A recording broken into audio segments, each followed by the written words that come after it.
My father said it close enough that no one else had to hear. "Don't embarrass me." The words were familiar enough to arrive before the meaning. They belonged to every doorway where I had stood beside him, and every table where he had corrected me before anyone could decide whether I needed correcting. He had never shouted them. Shouting admitted that another person had power to provoke you. Victor preferred the private version, the one that made obedience look like discretion. At the White House, the sentence carried an additional pressure. The building did not belong to either of us, and the event was not a family gathering disguised as a professional one. It was a reception built around conversations about public work. Its format paired closed working sessions with short, bounded public readouts for the invited stakeholder groups. People were careful with their titles and more careful with their assumptions. If I let my father place me into his picture, the mistake would not stay between us. It would travel with the photograph, the introduction, and whatever people thought they had witnessed. He said it as if he were adjusting a cufflink, quietly, efficiently, with the confidence of a man who believed every problem could be corrected before it reached the room. Behind him, the White House reception moved in polished layers, dark suits beneath the soft wash of the lights, uniforms standing straight near the columns, a string quartet giving the room a version of calm it had not earned. The guests had been invited from industry, the military, universities, and civic organizations. Everyone had arrived carrying a professional identity. My father had arrived carrying several. Victor Cole, founder of Cole Defense Supply, could make a handshake sound like a signed agreement. He had spent the evening moving from one small group to another, placing names beside other names, introducing an executive here and a policy advisor there. He was 67, wealthy enough to treat inconvenience as a temporary insult, and practiced enough to make his control look like care. I was standing 3 steps from the protocol line in my army dress uniform, a slim briefing folder against my side. My uniform was not a costume for his evening. It was what I had been assigned to wear for mine. He looked at the folder first, then at my ribbons, then at the small space beside him where he had expected me to stand.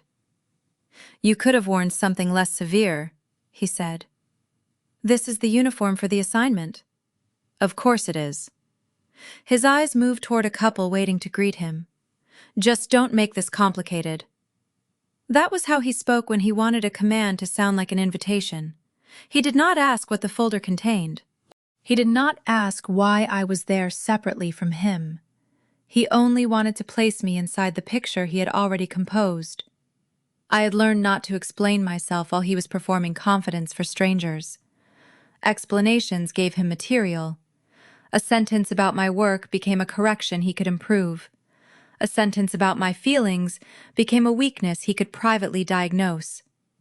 There had been years when I tried to out-explain him. I would bring home a promotion and describe the assignment, the people involved, the problem we had solved. Victor would listen until he found a phrase he could turn into a question about money. Was the position secure? Who signed the checks? What happened if the person above me changed jobs? If I answered, he found another question. If I stopped, he called me defensive. Eventually, I learned that the conversation was not about information. It was about whether the information could be placed under his authority. The less he knew about my work, the more confidently he described it. That was why the folder against my side bothered him. It represented a part of my life that had been prepared without his participation. "Stand with me for the next introduction," he said. "And when someone asks what you do, keep it simple." "I can manage that." His smile tightened. "That tone is exactly what I mean." My phone vibrated against the inside pocket of my jacket. I did not reach for it immediately. My father watched me as if the device had interrupted him on purpose. The reception continued around us, bright and careful. A server passed with glasses balanced on a tray. Someone laughed too loudly near the staircase. The official event had not changed. Only my place inside it had. That was the first lesson the evening offered me. A public room could hold 2 realities at once. Victor could feel that I was embarrassing him, while the people responsible for the briefing could be trying to reach me. His feeling was real. It simply was not the highest priority fact in the room. The second vibration came before I looked. The message was from Colonel Samuel Ortiz, my supervisor. Maya needs you now. Scheduled briefer pulled. You are the approved alternate. 8 minutes to decision window. For half a second, the words did not belong together. Maya Bennett was the White House military aide coordinating the adjacent readiness discussion. The scheduled briefer was supposed to be in the room. I was supposed to remain available, not become the person the room waited for. Then training took over. I opened the message again, checked the sender, and felt the familiar narrowing of attention that came whenever a problem stopped being theoretical. My father leaned toward me. "What is it?" "I have 8 minutes." It was the only explanation I gave him. I turned toward the controlled transition point. For once, Victor did not have time to decide whether my answer was acceptable. I walked before I had worked out how to feel about the message. That was not unusual. In my family, emotion had always been expected to wait until the useful part was over. Victor had taught me that without ever saying it directly. If a pipe burst in one of his properties, he did not ask who was frightened, he asked who had the shutoff key. If a business partner betrayed him, he did not sit with the hurt, he found the leverage. If I came home from school with a difficult decision, he listened until he located the part he could solve with money, a contact, or a warning. He followed me anyway. Not beside me, a half step behind, close enough to make the movement feel like a conversation, and far enough to suggest he was not chasing. We passed a display of winter branches arranged in a silver urn. We crossed only a few dozen steps of reception floor. The controlled corridor began beyond a change in carpet and a pair of unobtrusive barriers. In those few steps, he tried 3 versions of the same request. First, he made it social. "Give me 1 minute." Then he made it practical. "You do not know who is waiting for you." Finally, he made it personal. "I am trying to keep you from walking into a room that will use you." That last version came closest to the truth, and therefore made me slow for half a breath. Victor did believe people used one another. He had built an entire company around identifying the terms before anyone else could. What he could not accept was that I had learned to choose my terms without him. "You can spare a minute," he said. "No. You do not even know what I was going to say. I know what you usually say when you think I am leaving." He gave a short laugh that held no amusement. "I was going to say that there are people here who could help you, real opportunities. You keep treating the army like a phase you have to defend." The old word pressed against the present moment. Phase. He used it whenever he wanted to reduce a decision without openly challenging it. A phase could be waited out. A phase did not deserve a permanent answer. "I'm not discussing my career in the hallway." "You call it a career because that makes it sound deliberate." I kept walking. The reception was full of people who had been invited because they belonged to some professional conversation. My father moved through those conversations as if belonging were a resource he had personally supplied. His company's role in the defense supply sector explained why he had been invited as an industry guest. It did not give him authority over an army briefing. It did not make my assignment part of his evening. It certainly did not make him my escort through a controlled corridor. He had never accepted the distinction. At family dinners, he could turn a harmless question into a recruitment meeting. "What are you working on?" became, "Have you considered coming home?"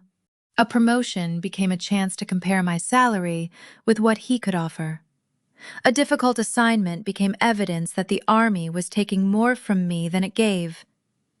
He did not need to know the details. He needed the conclusion to remain available for his use. I stopped bringing him the details. When I was 19, he had asked me to spend the summer inside his company before deciding what to do after college. He called it exposure. I understood it as a plan already made. He had a desk prepared, a supervisor selected, and a story about how my name could become useful if I stopped resisting the obvious. I had wanted a service career, not because I believed institutions were pure. I knew better even then. I wanted a chain of responsibility that did not change shape when a wealthy person entered the room. Victor had called that childish. Now he called it a phase. "At least let me introduce you to Martin," he said. "He runs our systems group. He can put you on a real track." "I'm already on one." "You are walking away from people who would make your life easier." "I'm walking to a briefing." That stopped him for one beat. Not because he understood, because he had heard the word briefing and recognized that it might carry more weight than he had assigned me. Ahead, Maya Bennett appeared at the transition point with a credential tablet and a sealed packet. She was moving quickly without looking hurried. That was the first sign that the 8-minute window was real. My father caught up for the last few steps. "Dani," he said, lower now. "Do not make a scene." I looked at the boundary in front of us, then at him. "I'm not the one making this about an audience." Maya reached us. "Lieutenant Colonel Cole?" Maya asked. The question was directed at me, not at the man beside me. "Yes." She checked my credentials, then held out the packet. My name was printed on a temporary briefing cover beneath the event seal. The packet was not dramatic. No red folder, no urgent stamp large enough for a camera. Just paper prepared for a contingency that someone had expected might occur. "Colonel Ortiz confirmed you as the approved alternate," Maya said. "The scheduled briefer has been pulled into an incident. The chair can give you the opening section, then take questions. We need a decision inside the next 8 minutes. If the chair gets one, she may give the reception a bounded readout afterward. Stay available." The words landed cleanly because they were bounded. Opening section, take questions, decision window. Not a rescue, not a revelation. A role with limits. Maya tapped the edge of the packet. "The first version was circulated to the table this morning. The corrected version is being printed now. You may refer to the discrepancy, but do not speculate about information that is not in these pages." Understood. "If the chair asks for a recommendation beyond the limited test, say what you know and stop there." Understood. The instructions steadied me. Authority was not the freedom to say anything. It was the responsibility to stay inside the part of the problem you could defend. My father measured power by how many rules a person could bend. The army had taught me to measure it by how clearly a person could name the rules that remained. Victor stepped forward. "There must be some misunderstanding. My daughter is here with me." Maya turned her attention to him, polite and direct. "Sir, the reception remains on the other side of the transition." "I understand the layout." "Then you understand the boundary." He glanced at me. "Dani, tell her you are not going in there without—" "Without what?" I asked. He did not have an answer that would sound reasonable in front of Maya. Without his permission would have been honest. Without a company introduction would have been revealing. Without a family escort would have been the rule he had never accepted. Maya spoke to me again. "The materials are cleared for this discussion and non-classified. Your role is to explain the readiness process and the limits of the model. Do not expand beyond the packet." Understood. "Your office evaluates readiness systems and process. It does not award vendors." The sentence was functional, but it also closed a door before anyone could pretend it had been open. My relationship to Victor and Cole Defense Supply had been disclosed through the proper channel. If the discussion touched his company, I would recuse. The briefing was not a vendor selection. It was not a favor I could sell. It was not his invitation to extend. I had made that disclosure months earlier, when the readiness pilot was still a planning document, and no one knew whether it would move forward. It had not been a dramatic confession, It was a line in a form and a conversation with my supervisor. My father owned a company operating in the broader sector. My office would not evaluate its products. Any matter that reached his company would be reassigned. The rule existed before the reception. It was not something I invented to keep Victor away. That mattered to me, because I had spent too much of my life proving that my independence was not an emotional reaction to him. I did not want my work to look like a rebellion with a uniform on it. I wanted it to be judged as work, with the same safeguards applied to anyone else's. Victor's expression changed as he absorbed just enough to feel excluded. "I'm her father," he said. "I understand," Maya replied. "You are not credentialed for this corridor." He looked at the packet in my hand. "You are really going to walk into a room you have not prepared for?" "I prepared the model." "That is not the same as being ready." He meant it as a warning. For 1 second I heard the fear under the control. He believed that if he could keep me close to what he knew, he could keep the world from making a demand he could not answer. But fear did not turn his warning into authority. Maya moved 1 step toward the corridor. "Lieutenant Colonel Cole, we need to go." I could correct my father there. I could tell Maya that Victor had spent 20 years describing my work as a rejection of him.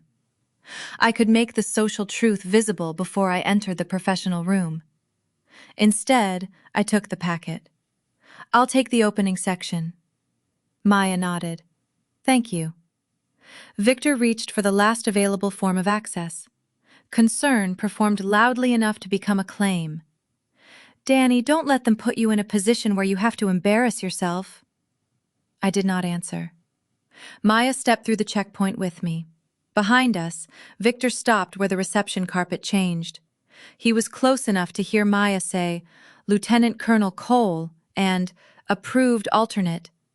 He was not close enough to follow. The controlled door closed between us. The 8-minute clock had not changed, but the person who had been trying to manage my position was no longer inside it. The corridor was quieter than the reception, but not silent. Doors opened and closed, shoes moved over hard flooring. Someone spoke into a headset near the far wall. Maya handed me a second page and pointed to the room at the end of the hall. "You have 10 minutes at the table," she said. "The decision question is narrow. The chair wants to know whether the readiness figure supports a limited test this week." 10 minutes at the table. The chair needed the decision by minute 8. The last 2 minutes were for follow-up. The distinction mattered. The room could hear me for 10 minutes, but the decision could not wait for a perfect explanation. I opened the packet. The first page showed a readiness figure that looked familiar. Familiar was dangerous. Numbers that had survived several briefings often acquired the appearance of truth simply because no one wanted to reopen the work. Victor's voice followed me through memory. "You are making the family name carry a question mark." He had said that when I was 19, and told him I would not take the company position. The memory did not arrive as a scene. It came as the sensation of standing in his office while he kept one hand on a folder he had prepared for my future. Then another fragment. The word phase. The education account he had promised would cover my last 2 years, and the flat sound of a banker's letter when the support was gone. Then the internship. Not a dramatic door slamming. An email forwarded without comment, saying the position had been withdrawn because circumstances had changed. I had been young enough to understand the message, and old enough to know I could not make him admit it was punishment. I accepted ROTC support. I took work where I could find it. I stopped bringing him milestones that could be converted into proof of his generosity. The first semester, I learned to budget in a way that left no room for a rescue.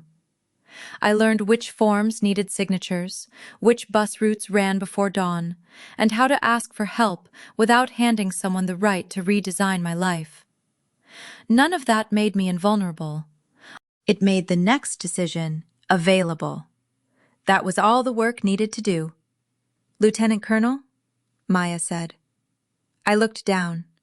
On the lower corner of the chart, the reporting window ended 3 weeks earlier than the comparison window used on the next page. The average had not been falsified. It had been flattened.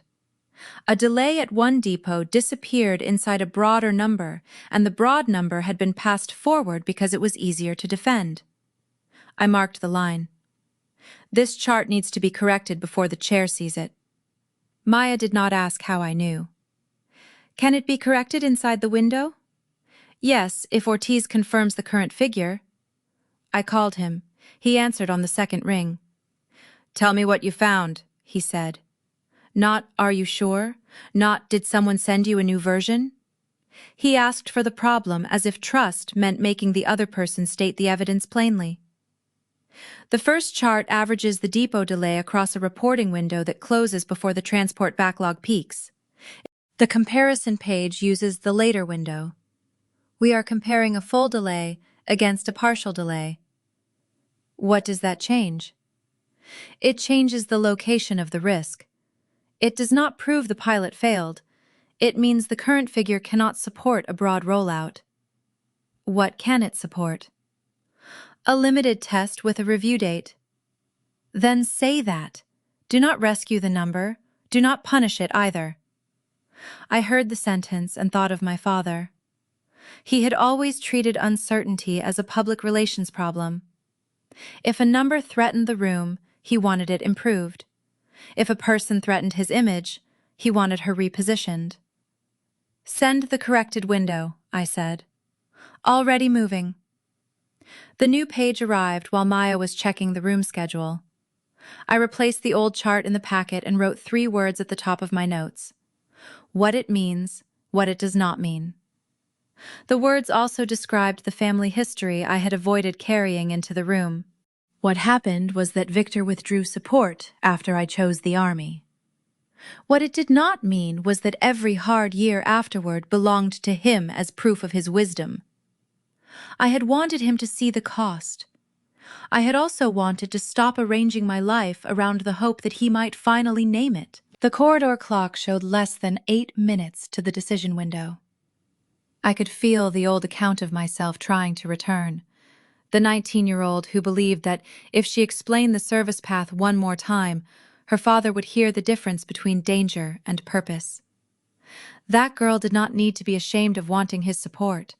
She only needed to stop confusing his refusal with a verdict. That was the work. Not making the number impressive, making it usable. I had learned that distinction in warehouses, motor pools, and conference rooms, where nobody remembered the person who found the problem after the problem was solved. The best outcome was often that the decision looked obvious in retrospect. That invisibility could be frustrating until you understood what it protected. A process that depended on one hero was another kind of failure. Maya looked at me. Ready? I closed the folder. Ready enough to be precise. She opened the door. The room had 6 people at the table and another 3 along the wall. No one looked impressed that I was wearing a uniform. They looked at the packet, the clock, and the chart I had marked. That was better. Uniforms could open a conversation, but they could not carry a weak answer through one. Maya took the seat nearest the door. She gave the chair a brief summary of the change, then handed me the floor. Lieutenant Colonel Cole is the approved alternate from Ortiz's office. She built the readiness model under discussion and has confirmed the reporting window discrepancy. Elise Park chaired the discussion. She had the unnerving habit of listening without helping a person sound smarter than they were. She looked at me. What changed? The reporting window. That is the label. What changed in the decision? I turned the corrected page so everyone could see it. The earlier figure blended a depot delay into a longer average. The updated window includes the period when transport backlog and maintenance delay overlap. The overall readiness percentage moves less than the location of the risk does. One of the people along the wall leaned forward. So the number is worse. The number is more useful. I heard how that sounded and kept going before it could become a slogan. It tells us where a broad average was hiding a narrow failure. It does not tell us that every location will fail. It tells us which part of the chain needs a limited test before anyone makes a wider claim. Elise glanced at the clock. You have a test in mind? A limited one. One region, one reporting cycle, a review date agreed in advance, and a stop condition if the delay does not improve. Whose system? The Army readiness process being evaluated by Ortiz's office, not a vendor award, not a procurement recommendation. The distinction was already in the packet, but I stated it because people often remember the part that sounds profitable and forget the part that limits the claim. Outside the room, my father was probably asking one of his executives to find out what was happening. I knew his habits well enough to picture it. Victor would not demand entry in a way that could be recorded as a demand. He would send a question through someone who expected to be answered. He would call it courtesy. He would call the answer rude. Inside, Ortiz called again. I put him on speaker because the question belonged to his office. "Colonel," he said, "walk them through what the figure can support." I did. Our model combined depot reporting, transport delays, and maintenance backlogs. It did not predict every failure. It helped identify where a chain was likely to lose time before a crisis forced people to discover the delay publicly.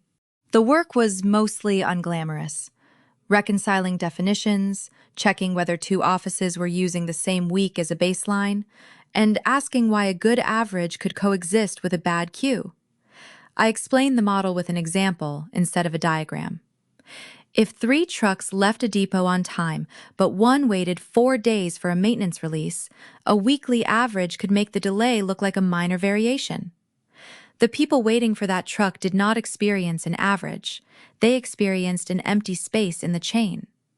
Our job was to find the empty space early enough to test a response, without pretending that one repaired gap fixed every gap. That distinction was why I had caught the reporting window. The chart did not lie. It answered a smaller question than the room believed it answered. If we widened the question without widening the evidence, we would be using precision as decoration. I told the room what the model did not do.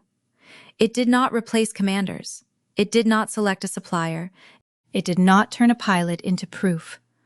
It made one decision less blind.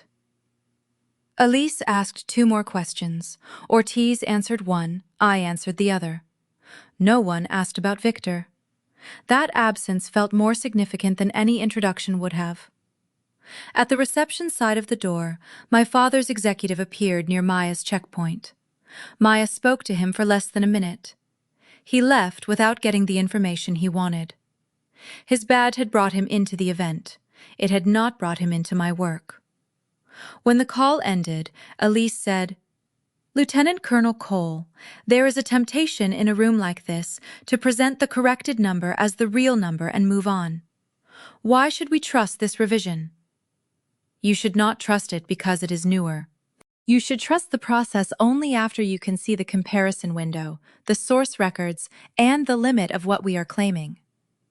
And if the test fails? Then we know the proposed intervention did not solve the bottleneck in the conditions we tested. That is still better than scaling a story because the average looked clean." Elise made a note. I had spent years learning that competence was not the same as certainty. My father had spent years rewarding certainty because it made a room easier to control. He liked people who could make a problem look smaller while he was watching. I had become useful by doing the opposite. Maya leaned over and whispered, 2 minutes until the decision. I looked at the corrected chart once more. The old window was still visible underneath my pen marks. Nothing I had said erased the fact that the first version had circulated. The only honest response was to show where it was weak and what we could do next. Elise closed the packet. "Let's hear the objection before we decide." The room turned toward a senior army leader at the far end of the table. My answer had survived the first question. The difficult one was next. The senior leader did not raise his voice. He did not need to. "You are asking us to authorize a test based on a correction made during the meeting. Why should the correction itself not be treated as a warning that the process is unreliable? That was a fair question, the kind that punished performance. I rested both hands on the table. It should be treated as a warning, I said, just not a warning to stop learning. The reporting mismatch tells us we need a shared definition before we compare results. If we hide that weakness, the next figure may be cleaner and less true. You are comfortable presenting a weakness in this setting? I am more comfortable presenting it here than allowing a decision to depend on everyone discovering it later. Elise watched me over the edge of her notes. What is the smallest action that gives us useful evidence? A limited test at the bottleneck location. 1 reporting cycle, no public claim of success before review. Ortiz's office owns the measurement plan. Any matter that touches a vendor is handled through the separate procurement process, and I recuse from Cole Defense Supply matters. The room was quiet for a moment. I could feel the question underneath the question. People wanted to know whether I was recommending a process because I believed in it or because a company connected to my family might benefit from it. That was the kind of doubt I respected. It was not an accusation dressed up as curiosity. It was a request for a boundary that could be checked later. If the room approved the test, someone should be able to read the record and understand why. If the test failed, no one should have to wonder whether a family connection had hidden the reason. I thought about how different that was from Victor's questions. He asked who had power over an outcome because he wanted to know where to place himself. The people at this table asked what would count as evidence because they wanted to know whether the outcome deserved to stand. I had prepared for that before I knew Victor would be waiting on the other side of the door. My relationship to Cole Defense Supply has been disclosed, I said. This briefing does not evaluate that company, select a product, or recommend a vendor. My role is to explain the readiness process and its limits. Elise nodded once. Good, continue. I gave the 2 choices. The first was to wait for a complete data cleanup and lose the current decision window. That protected against a rushed test but left the bottleneck unexamined for another cycle. The second was to run a narrow test with a fixed review date and a clear stop condition.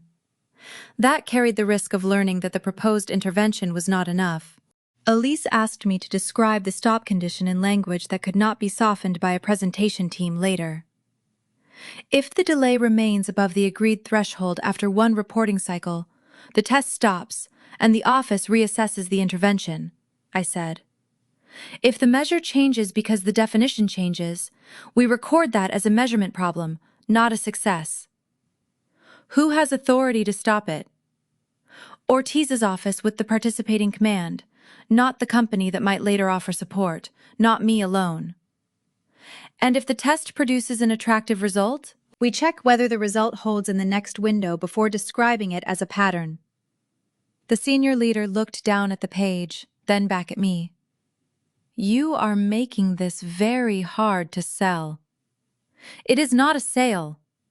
The answer came out before I could make it gentler. Nobody objected. Which do you recommend? The senior leader asked. The limited test, with the stop condition, not because it is guaranteed to work, because it gives us evidence without pretending we have more than we do. Elise did not accept the recommendation immediately. She asked me to identify the person who would own each next action, the date on which the first measure would be reviewed, and what would happen if the participating command could not provide comparable records. I answered each question from the packet and marked the missing item for Ortiz's office. The work became almost physical in that moment. A name beside a task, a date beside a measure, a stop condition beside an attractive promise. The room was not rewarding me for being brave. It was making sure the next person could continue without depending on my memory. The clock on the wall moved forward. Outside, Victor reached the checkpoint. I did not see it, but later I would hear the sequence from Maya. He approached with the relaxed confidence he used when he expected a barrier to become embarrassed on his behalf. He showed his event badge. He said he was my father. He explained that he only needed to make sure I was all right. Maya told him the corridor was controlled and the room was not a family access space. He asked whether the people inside knew who he was. Maya said the question was irrelevant.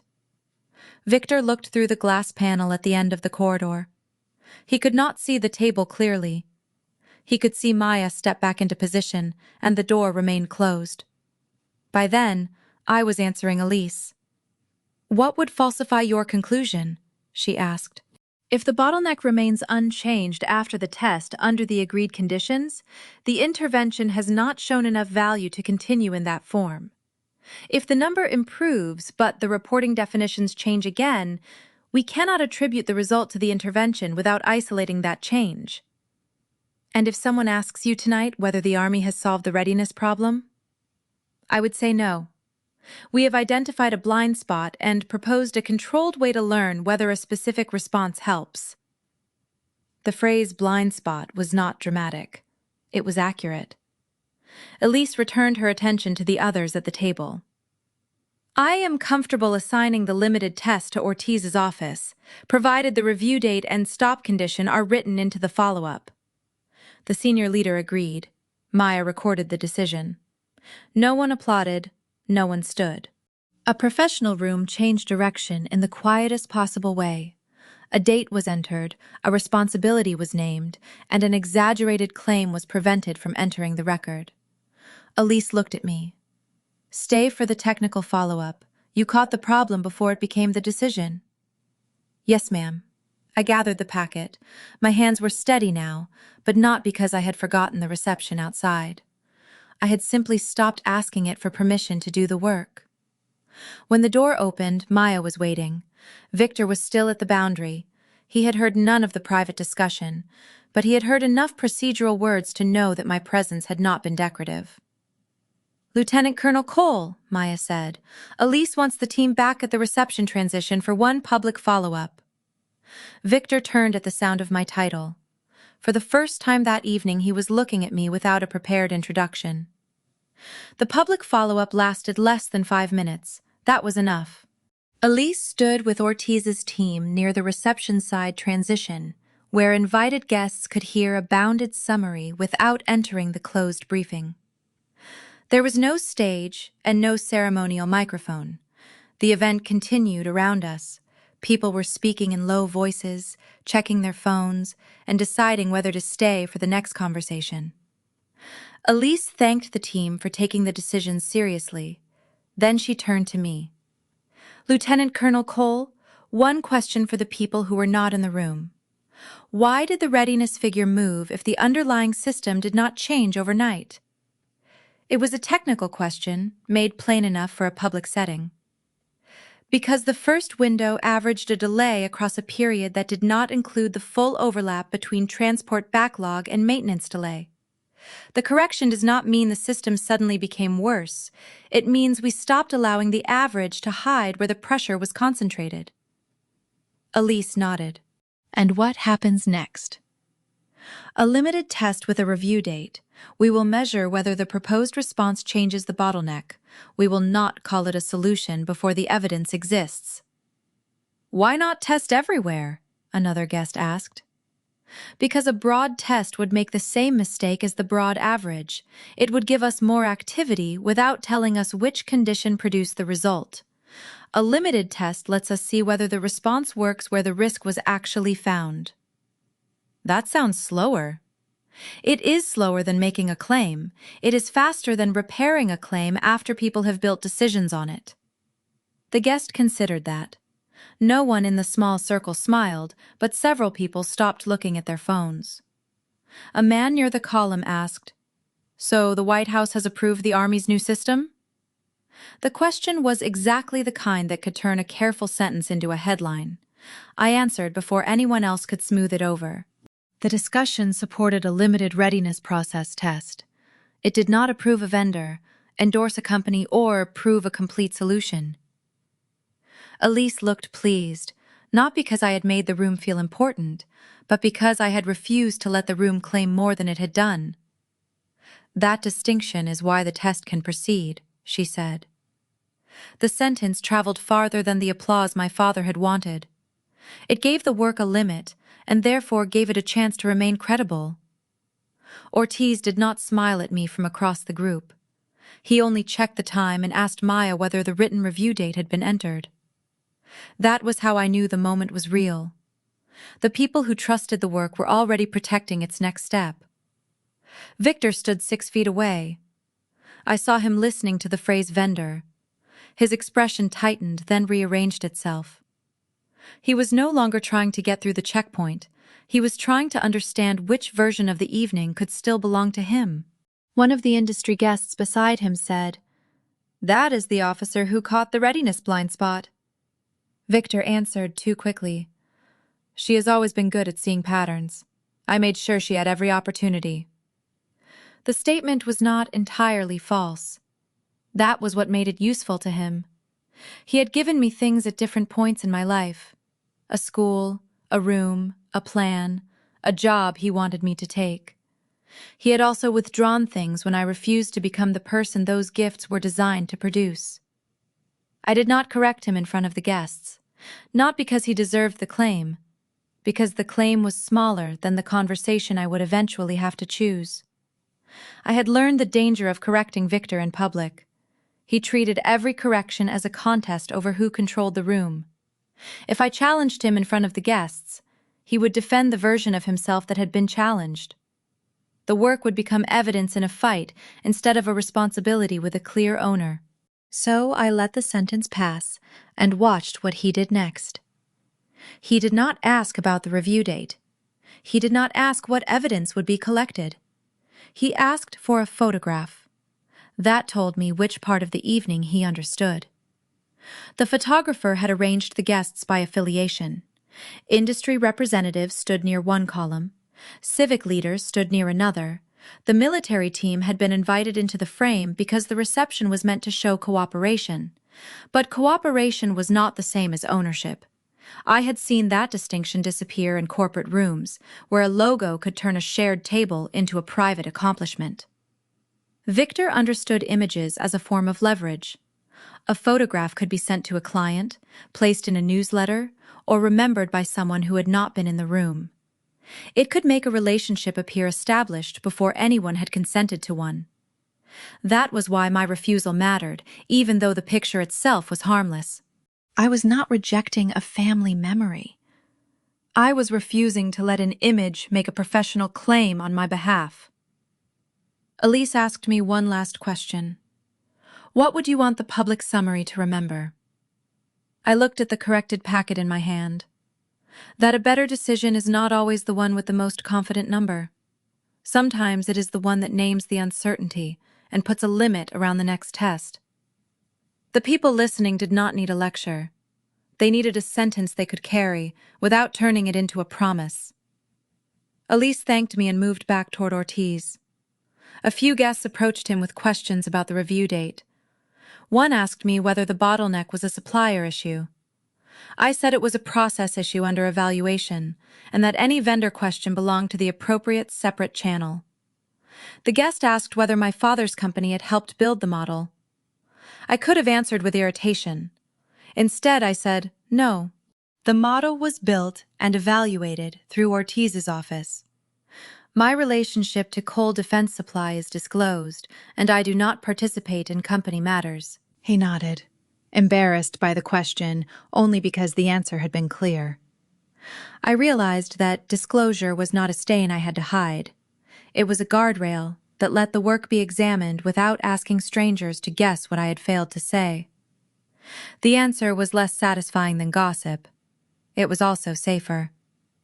Victor waited until the small group thinned. "You did well," he said. "The team did the work. You always have to make it sound like no one is allowed to be proud of you. Pride is not the same as ownership." His face went still. For a moment, I thought he might hear the sentence. Then the old reflex returned. "Stand with me for a photograph." "No. It is a group picture. It will be used as a company image. You have no idea what it will be used for. I know what people infer when a company founder stands beside an army officer after a readiness discussion. He glanced toward the guests. "You are making a simple evening impossible." I held the packet against my side. "The evening is already simple. The work belongs to the office that did it." He looked past me at Ortiz, at Maya, at the people who had listened when I answered without him. "They finally saw what I always knew," he said. "They saw the work because it was there." That was the first time his pride looked less like pride and more like a person searching for a door that had closed without making a sound. Maya came back to tell me the limited test would proceed on the review date. Ortiz asked me to send the corrected window to his team before midnight. I turned toward them. Victor remained behind me with the photograph he could no longer use. I stayed with Ortiz until he had the corrected window in his system. That was the part of the night that mattered to me. Not the guests turning to look, not the quiet shift in my father's posture, not the fact that Elise Park had asked me a question in front of people who had not known my name an hour earlier. The work had created a next step. "You made the uncertainty usable," Ortiz told me as he checked the transmission. "That is different from making it disappear." "I know. Do you?" I looked at him. He smiled a little. "You spent a long time trying to make every answer impossible to criticize." "That sounds like a personal observation." "It is a professional one. They overlap." Maya came over with the schedule. The limited test would proceed on the review date if the written stop condition remained attached. Elise had no further questions for me tonight. The decision had moved from a room full of uncertainty into a document with named owners. My father approached after Maya left. He had corrected his expression. The irritation was still there, but it sat beneath a layer of public pride. Victor was good at pride.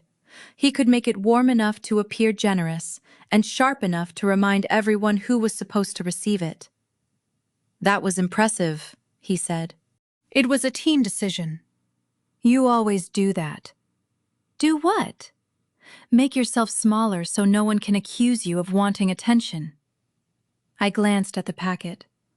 "I want the record to be accurate." The room finally saw what I always knew.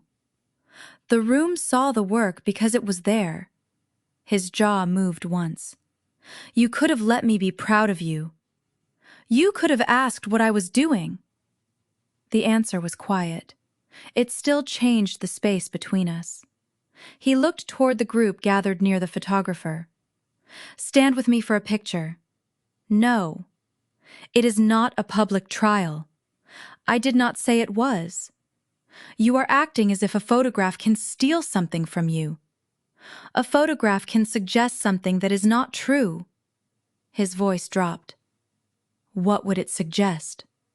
"That your company produced or sponsored the army work I briefed tonight. My company supports half the people in this room. That does not make it part of my assignment."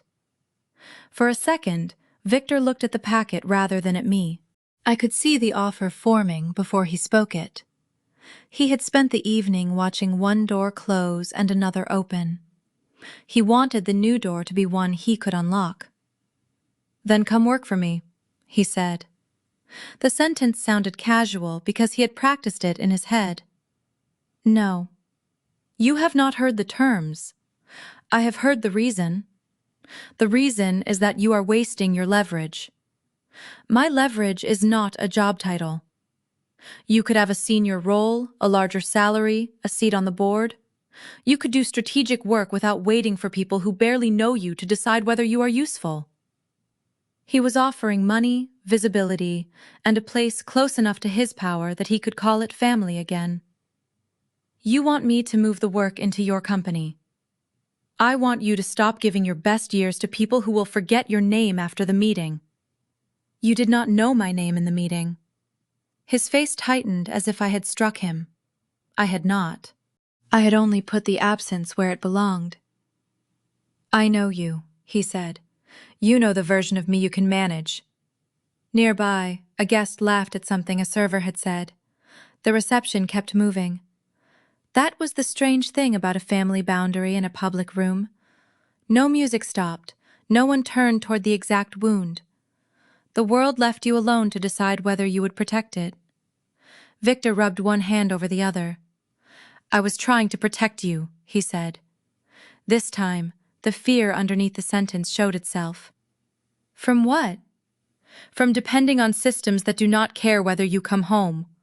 He looked away. A family friend waited months for the military to answer after a deployment. His wife kept calling offices that passed her from one person to the next. I watched what that did to them. I decided money would keep you from ever being trapped that way. It was the first time he had given the fear a shape. It was not an excuse. It was not proof that he had protected me. It explained why every institution he could not call felt to him like a threat. Fear may explain the grip, I said. It does not give you ownership. You think I wanted to own you? I think you wanted your protection to be the condition of my safety. He looked back at me. You came here to punish me. I came because the army assigned me to work. And you just happened to be standing in the one room where everyone could see you. I did not choose the schedule change. You could have told them you were with me. I was not. The answer was not cruel. It was simply no longer negotiable. Victor glanced toward the camera again. One picture, he said. You do not have to say anything. No. You are making a simple evening impossible. The evening is simple. The work belongs to the office that did it. He stared at me for a long moment, then gave a thin smile to the guest nearest him. My daughter has always been independent. The guest smiled uncertainly. I turned back toward Ortiz. The photograph was taken without me. For the rest of the reception, I could feel the offer moving behind me like a door left open in a house I had already left. It would have been easy to imagine the salary, the board seat, and the relief of no longer having to explain why my work mattered. It would also have placed every future achievement inside the same room Victor controlled. The cost was not only employment. It was the return of an old arrangement in which support came with the right to rename me. Behind the reception doors, the work continued. In front of them, my father had to decide what my success would cost him if he could not claim it. The next afternoon, Victor texted me. I read the message twice before answering. I want to explain what I meant last night. 20 minutes, no staff. He did not mention the company. He did not mention the board seat. He did not ask whether I had reconsidered. That was either restraint or preparation. With Victor, it was often both. I chose a hotel lounge 2 blocks from my office, not because it was intimate, but because it was public, neutral, and easy to leave. I told him the meeting would last 20 minutes. He replied with a thumbs up, then deleted it and sent, "Understood." I brought the records from my own file at home. They were not dramatic documents. The account closure notice was a page with a date, an authorization line, and language that made the removal of support sound like an administrative adjustment. The canceled internship email was shorter. The position had been withdrawn because circumstances had changed. No one had signed it with anger. That was part of what made both records difficult to dispute. I had kept them for a practical reason, not because I had been waiting for a cinematic reveal. When the account disappeared, I needed to know whether I had misunderstood the promise. When the internship vanished, I needed a record of what had changed so I could stop blaming myself for failing to hold on to it. Years later, the pages had become proof of something quieter. Victor had not merely failed to support the choice he disliked, he had used his control over support to make the choice expensive. I did not bring every old message. I did not bring photographs, report cards, or a list of every call he had not returned. 2 records were enough to establish the action. The rest belonged to memory, where it could not be audited by a stranger and did not need to be performed for one. Victor arrived 3 minutes early. He had no assistant, he carried no folder. He ordered coffee and waited until I sat down. "You came," he said. "You asked for 20 minutes. I appreciate the distinction. It is important. He looked at the envelope in my hand. You brought something. You said you wanted to explain what you meant. I did. Then we need to separate what happened from what you remember. He leaned back. I remember a 19-year-old making a reckless decision and refusing help. You remember the part that makes your response sound necessary. I set the account notice on the table between us. You told me the education account would cover my final 2 years. Victor looked at the page. I changed the arrangement. You closed it after I said I was taking the army path. I was trying to force you to consider consequences. You withdrew the internship, too. I placed the email beside the notice. For a few seconds, he did not touch either document. The hotel lounge was busy enough that no one was listening deliberately. A couple at the next table discussed a flight. A man near the window took a call and whispered into his hand. The world had room for our history without making it a spectacle. You had other options, Victor said. Because I found them. And you succeeded. That does not make the removal of support harmless. I knew you would find a way. Then you were not protecting me. You were testing whether I could survive losing what you promised. He picked up the account notice. His authorization was on the page. The signature was not theatrical. It was a line he had signed, among many other lines, believing the consequence would remain inside the family and therefore inside his control. I do not remember it like this, he said. You remember the intention. I remember the result. I thought you would come back. That was the point. He put the notice down. You think I wanted you to fail? I think you wanted my failure to make you right. The words sat between us longer than I expected. He looked older than he had at the reception. Not weaker, just less protected by the movement of other people. You could have told me you needed help, he said. I did.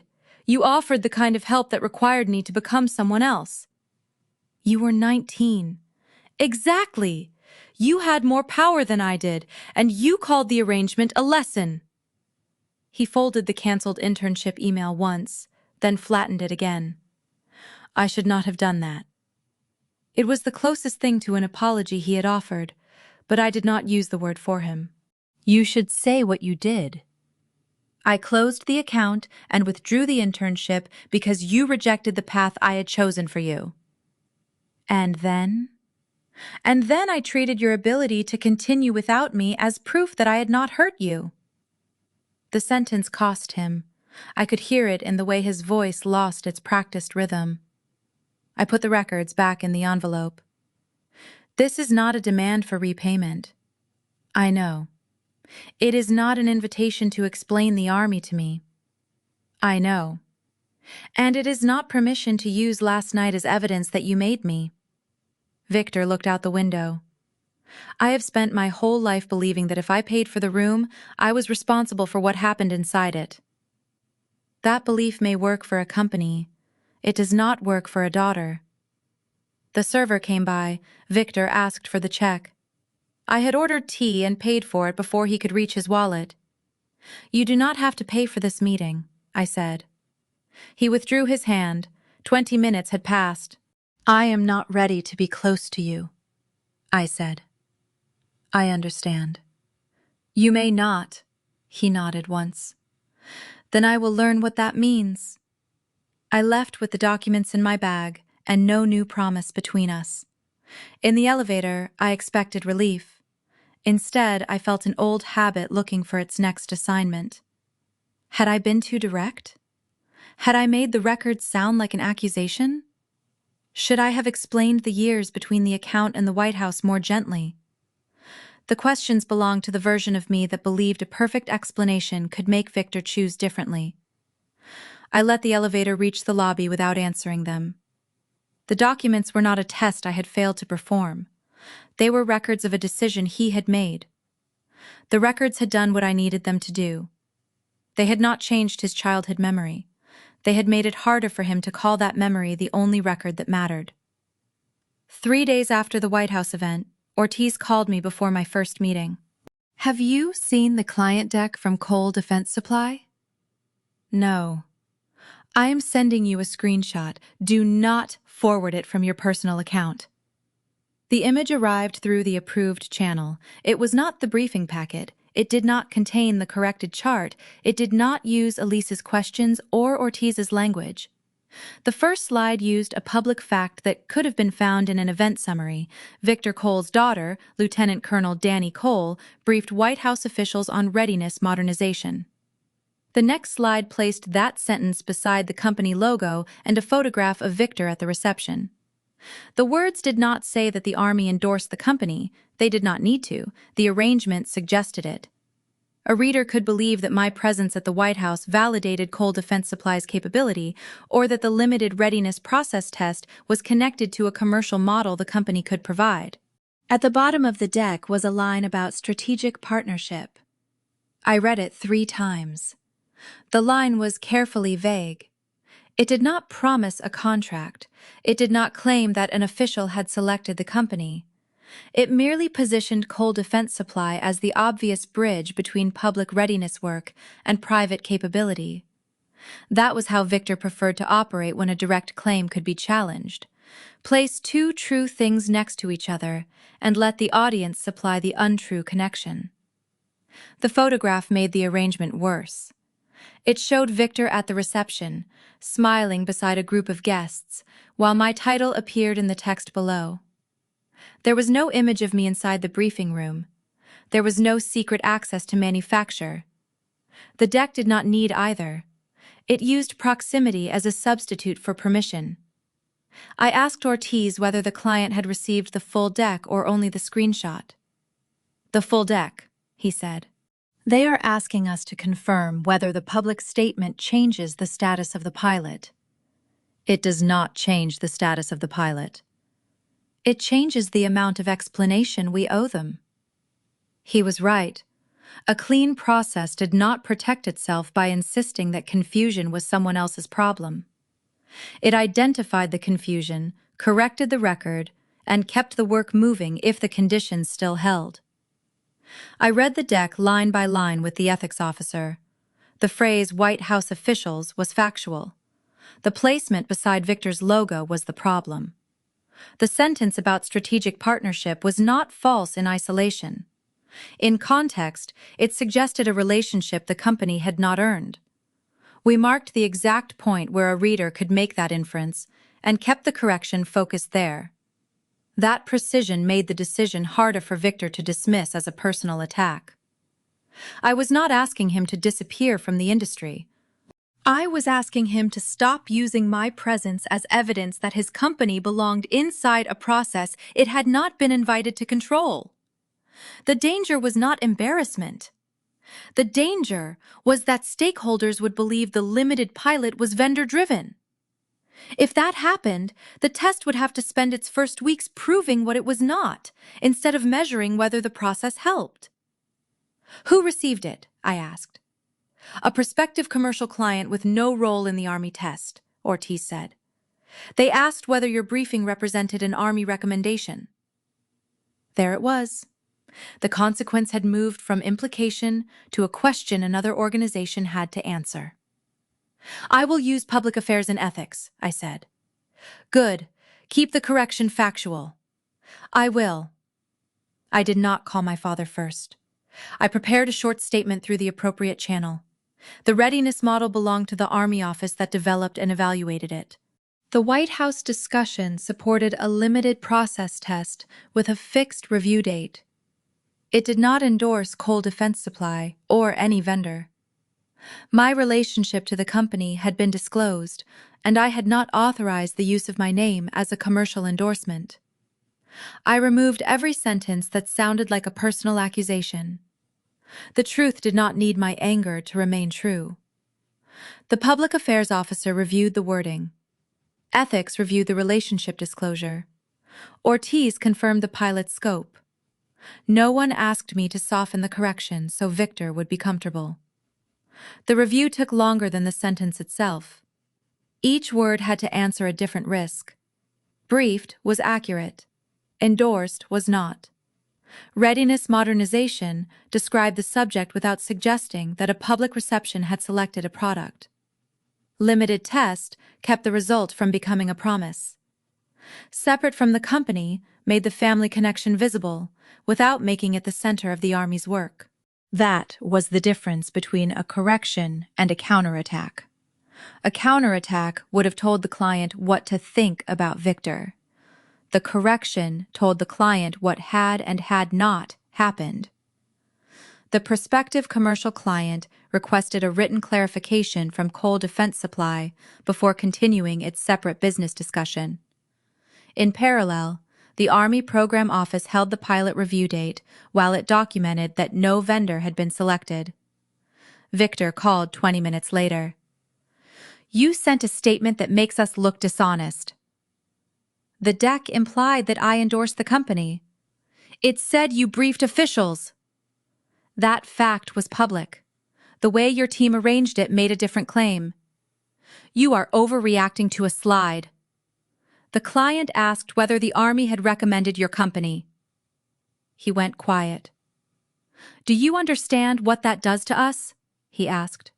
"Do you understand what it does to the pilot if people think the test was designed to choose your company?" "No one thinks that." "The client just asked." "You could have called me." "I used the proper channel because your company used a public fact to create an improper impression." His breathing changed. "You have embarrassed me in front of clients. The problem is not that the company lost my name.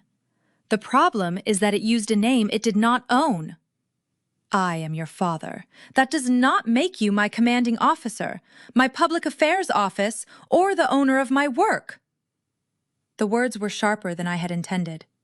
I did not take them back. The company paused the slide and withdrew the claim while legal and compliance reviewed the deck. The prospective commercial client kept its separate business discussion open, but only after requesting a written clarification. The Army pilot remained a separate process review, pending confirmation that the commercial deck had not changed its status. The limited test had survived the White House room. Now its legitimacy had to survive my father's need to make it useful to him. Victor did not remove the deck that afternoon. He paused it. That distinction mattered to his company and to everyone who had to work around it. A paused claim could still be described as under review. A withdrawn claim admitted that someone had crossed a line. The prospective commercial client did not accept the first clarification from Cole Defense Supply. It asked for a written statement confirming 3 things: that the White House discussion had not endorsed a vendor, that my appearance in the public event summary did not authorize commercial use of my name, and that Cole's separate business discussion was not an Army recommendation. The request went to Victor's general counsel, then to the executive who had built the deck, then back to Victor. I learned that from the client liaison, not from my father. "They are asking whether the company can separate the public fact from the implication," she told me. "Can it?" She paused. "It can. The question is whether it will." For the next 2 days, the Army pilot existed in an uncomfortable space. No one canceled it. No one approved the next phase. The review date remained on the calendar, but the participating offices were cautious about appearing to participate in a commercial demonstration they had not requested. That was the concrete harm of an implied endorsement. It did not need to create a scandal. It only needed to make responsible people slow down. The program director explained the practical effect in an email. If the pilot looked like a commercial demonstration, the participating offices would have to pause and document that they had not been directed toward a vendor. The people doing the work would spend time defending the origin of the test instead of measuring the bottleneck. No one was threatening my commission or sending a headline to the press. The project was simply being forced to carry a question that Victor's deck had created. The question reached the people who would have to sign the next measurement plan. They did not ask whether Victor was a good father or a difficult man. They asked whether the data, the assignment, and the decision path were still independent. I could answer that because the safeguards had existed before his deck. The correction was not creating a new rule. It was restoring the rule the deck had blurred. I forwarded the email to Ortiz and saved it with the project record. He replied with 2 words: "Keep going."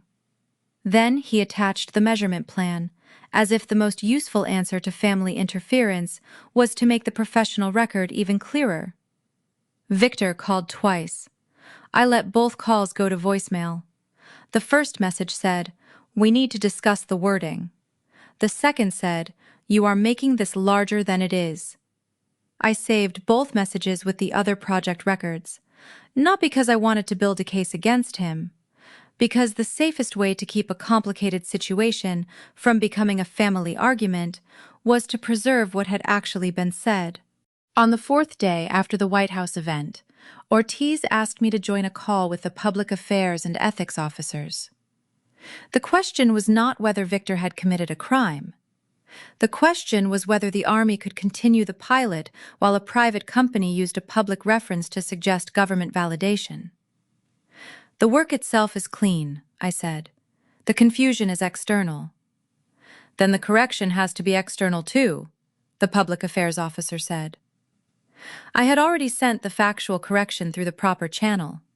Now the prospective commercial client needed a corresponding statement from Cole Defense Supply, while the Army Program Office needed confirmation that its own test remained separate. Victor's general counsel sent a draft. It was 6 paragraphs long. The first 5 described the company's long history of supporting readiness innovation. The last said the company regretted any confusion caused by the event summary. My name was still in the second paragraph. I did not reply to the draft. I sent it to the appropriate office, which returned a simple note: "This does not resolve the implication." That afternoon, Victor's chief operating officer called me from a number I recognized but had never used. "He is angry," she said. "I know. He thinks you are trying to damage the company." "I am trying to keep the pilot from being mistaken for a vendor selection. Those are not separate in his mind. They have to be."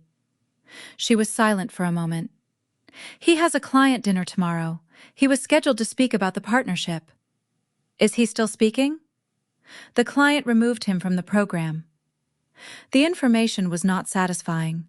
It was simply consequential. Victor had expected to stand in front of the client, use the White House event as proof of relevance, and move the conversation toward a contract.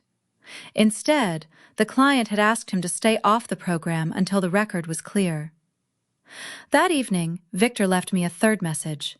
"They took my speaking slot," he said. "You should understand what your correction is doing." I listened to it once. Then I called him. "The correction is doing exactly what it was meant to do," I said. "It is costing us an opportunity." "The opportunity depended on an implication your team created." "The slide said you briefed White House officials. That was true." "The truth was arranged beside your logo to make people infer an endorsement." "You think everyone is looking for a trap." "No, I think responsible people look for the boundary of a claim." He exhaled through his nose. "The board thinks I should have stopped the slide before it went out." "They are right." "You could have warned me." "I did not create the deck." "You knew the company would want to use the event." "I knew you would try." That was the first point in the call where neither of us had a useful performance left. "I was trying to protect the company," he said. "You were trying to make my work protect the company." He said nothing. "The client needs a written correction from you," I continued. "Not from me, from the person whose company made the claim." "You want me to admit we lied. I want you to state what the event did and did not establish." "That sounds like an admission." "Sometimes accuracy costs status." He ended the call without saying goodbye. The next morning, Victor's counsel sent a shorter draft. It said that Cole Defense Supply had no government endorsement, that Lieutenant Colonel Cole's Army work was separate from the company, and that the company had removed the language that could imply otherwise. Victor signed it himself. The prospective commercial client accepted the clarification. Separately, the Army Program Office confirmed that the pilot review date would stay in place as an independent process evaluation. The program director sent Ortiz a note saying the work could continue without becoming a commercial proposal. Victor lost the speaking opportunity. He lost the clean story he had wanted to tell about his company's proximity to the work. He also lost the chance to pretend that withdrawing the claim was a minor edit made by counsel. His signature was at the bottom. I did not feel victorious. The signed correction did not undo the first impression the deck had made. A client could still remember the photograph. An executive could still remember the confidence with which the slide had been presented. Accountability was not a machine that returned the room to its original condition. It was a decision to stop adding weight to the wrong story and to accept that some of the weight already existed. Victor's company would have to rebuild that part of the relationship without borrowing my authority. Victor would have to speak about the company's own work, with its own evidence, and accept that a cleaner claim might be less impressive than the one he had wanted. I felt the weight of a boundary that had finally become larger than our family. Victor did not text me that night. He did not send a photograph of the signed correction. He did not ask whether I had seen it. For 3 days, the only evidence of him was the client's confirmation and the absence of his name from the program schedule. That absence was not the same as change. It was only space in which change might occur. I had once believed an apology was meaningful because it made the person who gave it uncomfortable. Now I understood that discomfort was only the beginning. Victor could feel bad and still call an assistant. He could regret the deck and still send another one with softer language. The thing I needed to measure was not his ability to describe remorse. It was his ability to leave a boundary intact when crossing it would be easier. That was why I did not accept the first invitation he implied through a mutual acquaintance. A message arrived from a woman who had worked with Victor for years. He would like to see you when things settle. I answered that he could ask me himself. He did not reply through her again.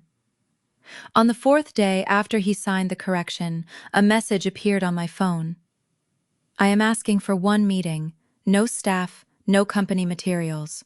I will follow your conditions. I read it during a break between 2 readiness calls. The sentence was controlled enough to be suspicious.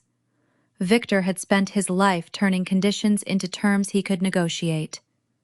Maybe he had asked someone to write it. Maybe he had rewritten it himself. I waited until the end of the workday to answer. 1 meeting, 20 minutes, neutral public location, no company agenda, no introductions, no expectation that the relationship is restored because you apologized. His reply came 6 minutes later. Understood. I expected another message, a question about the location, a request for 25 minutes, a suggestion that a hotel lounge was too impersonal. Nothing came. The next morning I sent the location and time. He replied, I will be there. It was a small thing, but it was the first time he had accepted access as something he had to receive rather than something his money had already purchased. I spent the days before the meeting doing my actual job. The limited readiness test moved forward. Ortiz's office confirmed the review date. The corrected reporting window was now attached to every version of the material. When someone asked whether Cole Defense Supply had any role in the test, the answer was documented. No. On the 3rd day, the team ran a dry check using the new window. The result was not dramatic. One delay became easier to locate, another remained unexplained. Ortiz marked both outcomes without trying to turn the first into a victory. I recognized the discipline immediately. The process was changing because people were willing to keep the answer smaller than the story. The work became ordinary again.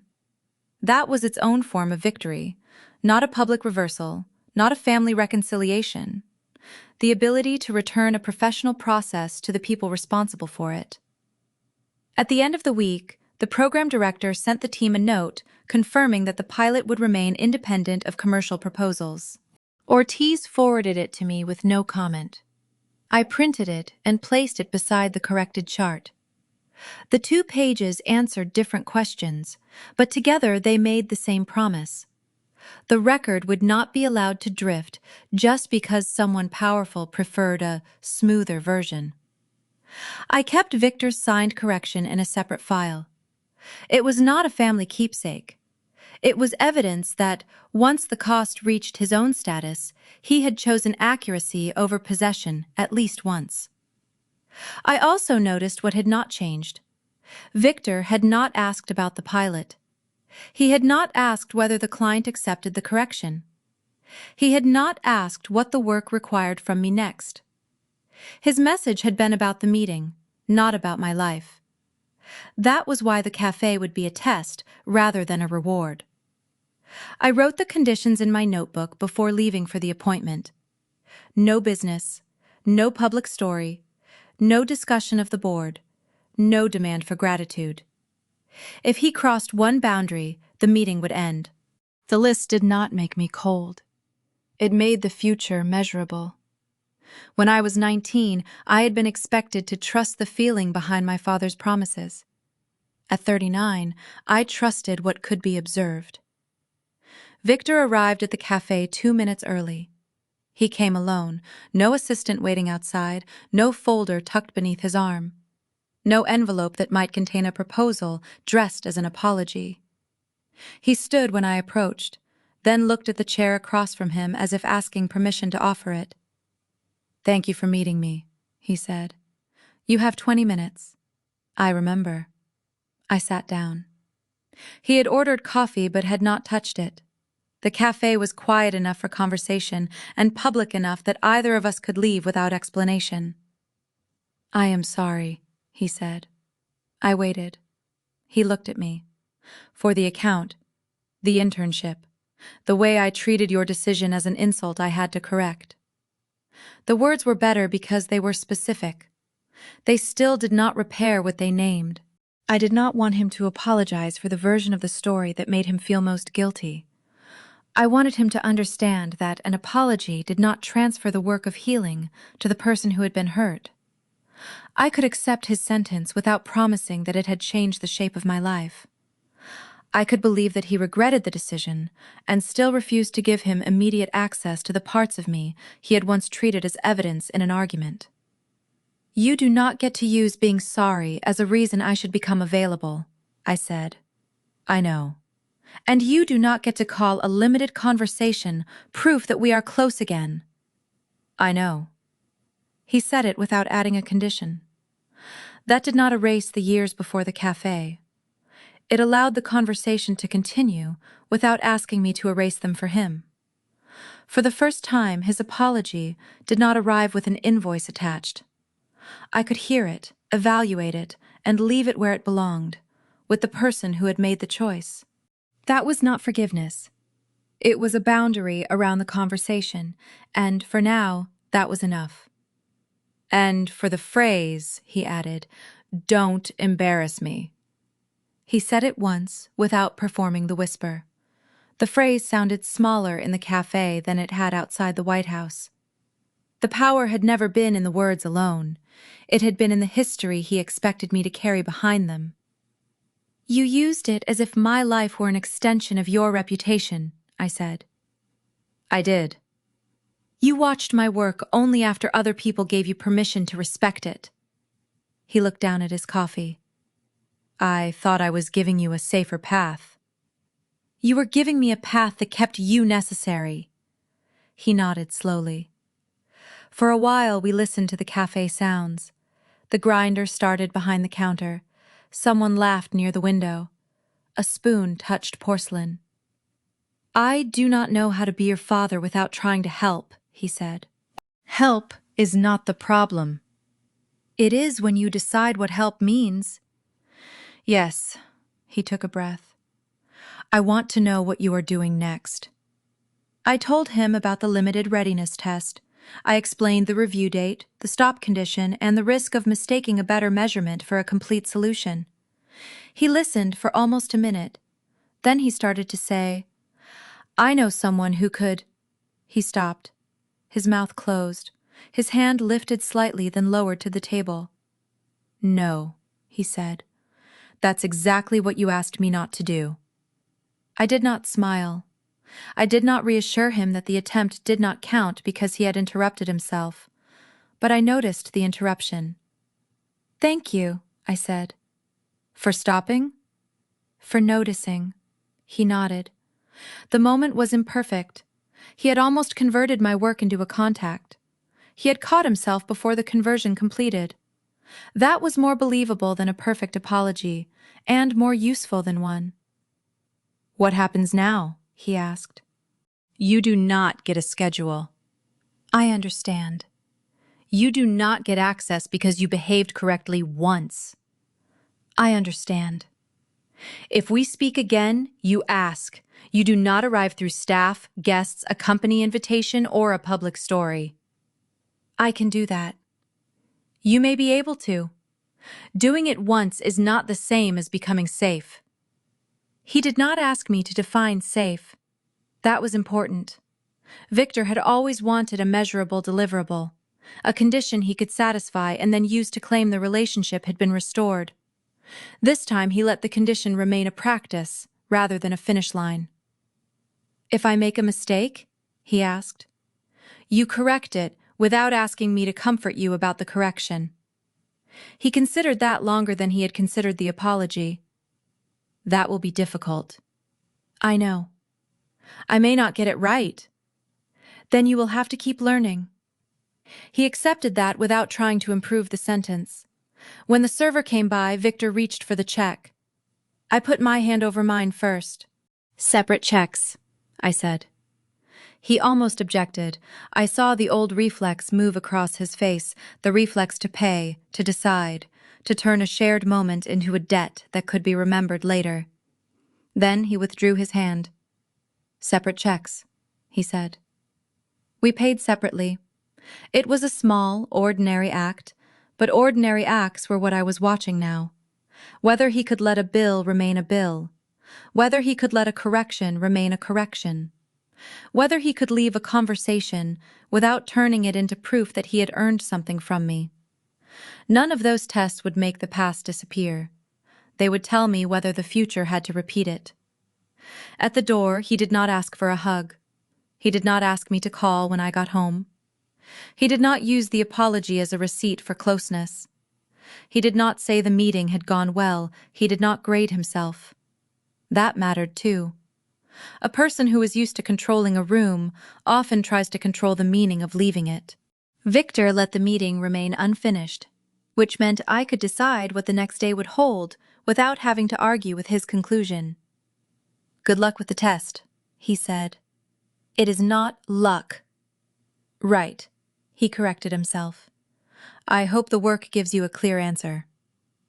That was as close as he came to making the moment about me. I walked toward my car.